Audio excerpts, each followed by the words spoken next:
Баткен облусунун Кызыл Кыя шаарында катуу шамал катталды деп билдирет аймактык кабарчы. Маалыматка караганда кече 4-май күнү кечки саат 18:12 чамасында катуу болгон шамалдын кесепетинен видеого лайк басып, подписаться деген кнопканы басып, жанындагы коңгуроочону баса кетиңиздер. Акыркы жаңылыктар сиздер менен. Кызыл Кыя шаарынын 1-кичи районундагы номер 24-көп кабаттуу үйдүн 5-кабаты 80-батир чатыры учуп, ошол эле көп кабаттуу үйдүн алдындагы аянтчасына түшкөн.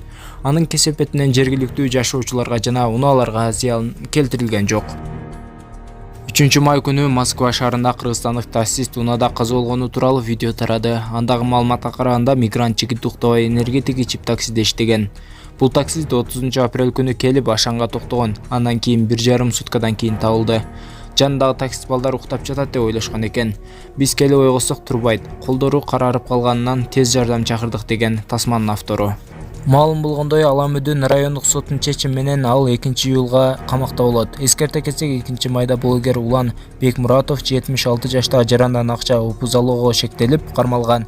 Милициянын маалыматы боюнча блогер аталган жаран тууралуу терс мүнөздөгү видеону жарыялай турганын айтып, $40,000 талап кылган. Ал $37,3 миң алып, кийин дагы акча сураган. 18-апрелде